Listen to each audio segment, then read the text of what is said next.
Breaking news came out today of Shawn Porter finally giving his full take on the WBO ordering the fight between him and Terence Crawford. Shawn Porter had a lot to say, so you guys can hear it from the horse's mouth himself. I'm gonna leave the link for the full episode in the description box below. So, Shawn Porter and Terence Crawford ordered by the WBO. That's mind blowing, right? Yeah. I know because everybody, I'm sure, like, I think, Carson, you said, hey, did you know about this? Yeah. Was that like the first thing you asked me? Yeah, because it was like, so I see it, and then Carson goes in the group text and just starts talking. I'm like, what is going on right now? Yeah, because WBA. I'm like, what? WBO? WBO, never WBA. Yeah, my bad. But yeah, so it comes out, and I'm just like, I was of course excited. Like, that's my first reaction. But then everyone's like, oh man, why never bring it up? Then I'm like, Shawn's typically, transparency. Like, you're typically very transparent about stuff. And so I was like, you would have mentioned that. And he was like, yeah, fair enough. I'm very transparent and let you know, like, hey, we can't say too much about the fight, but we are going to say, like, hey, we're happy to see the announcement. We being myself and my dad were surprised at the announcement. And while I'm texting you, he's talking, he's calling me, and we're really just kind of in that space right now where it's like, wow, like, didn't see this coming. This is a pleasant surprise, So at this point, it's just a matter of time. I think, I don't know what day he's on. What day would he be? 26, day 26 of accepting what they say. He's got 30 days to accept the fight or something like that. Like a 30-day window of negotiating or a purse bid. But as they say, business of boxing will take care of that. But I think everyone, I think all parties. Do you feel like this is their side? Do you feel like, because the belief is that like the WBO has a good relationship with Top Rank. Do you feel like this was that side kind of help pushing to make this happen so that Terence could get a fight with you? Or do you feel like this was just the WBO acting independent of PBC or Top Rank and just saying, hey, we want to sanction this fight now? And, or do you even care? I was gonna say I didn't really think about that, like who initiated this, who said this is what needed to be. I think more than anything is just a lot of more like, do you think Terence is behind it? But I don't know. Or not I don't know. And honestly, he seems excited about it too. So it seems like I'm just more than anything, I'm grateful to see something like that happen. And I mean, to be honest with y'all, so like Rolly was talking about everything. Yeah, he was talking about everything. But one thing he talked about was, how being a gold medalist, winning the gold medal was his dream, and he had to get rid of that and move on to bigger dreams. My quote unquote dream, or my aspirations of being a professional, came when I saw Hagler versus Hearns. And for me, it wasn't just the fight that happened. I saw a lot of people in the back, and I could hear the noise of the video that I was watching. And I just thought to myself, like, I want that someday. I want to be able to fight in front of so many people and have everybody on their feet one day. And that's kind of how my dreams of being a professional fighter started. And so I think fast forward, this situation right here will kind of bring it all in. I think that I don't think I can get a bigger crowd than this. I don't think the world could be any more excited about something that I'm doing in boxing more than they are about this, So I think the news was awesome when I heard it. And I think that getting everybody talking right now, everybody's excited about me and Terence and the fight, the WBO, all that. I think it's exactly where I wanted to be in boxing is happening right now. And again, to Rolly, I don't think that the sport of boxing is dying. And I think that there's moments like this that keep it more than alive. So yeah, especially moving from the frustration of last night, we should have had Fury and Wilder 3. So it's like, I forgot about that.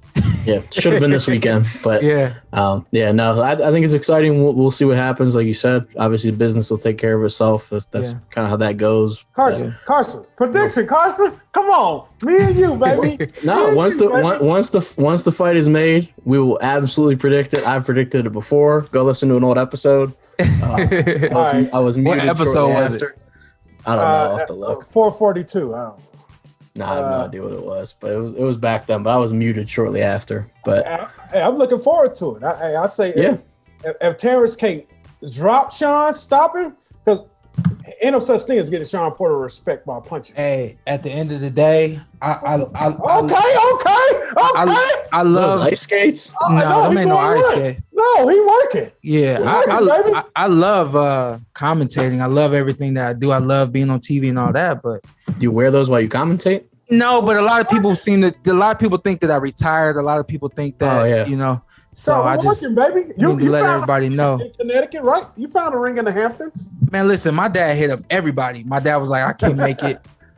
Shout out to John Scully, Iceman Scully. I'll be seeing him tomorrow, actually. Wow. And we gonna be working tomorrow, while I'm here. So my dad, he said, he looked at, he said, who we know in Connecticut? I'm like, for what? He's like, we got to keep you moving. I said, oh yeah, you're right. So he hit up John Scully. Scully's known for he's actually a boxing historian. Do you know Scully? Yeah, the Iceman. Yeah, he used to commentate for Tuesday night fights too, and great in boxing mind. Hey, listen, he Scully is Shawn Zeitel 2.0. Oh, don't disrespect Shawn. Nobody better than Shawn. Zeitel's young. No, he's young. I was gonna say, because he's got, not only does he know this stuff, like he's got papers and papers. He fought. And he fought. So that's Shawn Zeitel 2.0. Yeah, I'm gonna be with 2.0 tomorrow. He'll get there someday. But no, we'll see how that. And there's some fights coming up this week. I mentioned the disappointment of Fury Wilder. This is the one that can make you immortal, though, Shawn. And you know that, right? Yeah. Oh, he knows. He knows. If you can beat Terence Bud Crawford, this makes you an immortal in boxing. One of the greats. That fight ain't next though. What fight's next? Well, that's why I was trying to just move past it, because we don't want to comment too much on it. And they're like, there you go. That was Shawn Porter giving his full take on his latest podcast episode, in which he described this fight with Bud is his own version of Hagler Hearn. We talking about the most entertaining, exciting fight of all time.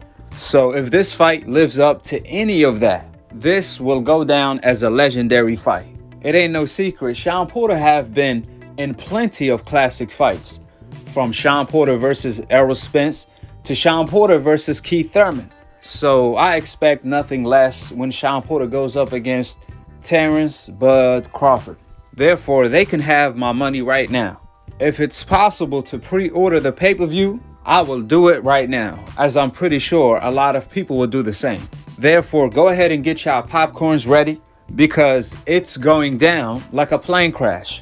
Shawn Porter said this is where he wants to be. He said he's excited. However, he wasn't as direct as Terence Crawford when Terence reacted to the news. Maybe that has something to do with negotiations, to why Shawn is keeping certain things to himself. But even then, the fight have already been ordered by the WBO, which means if Shawn can't get what he wants out of Bob Arum, he can easily take the fight to purse bid and get a 40% split, which is not even considered a mandatory split.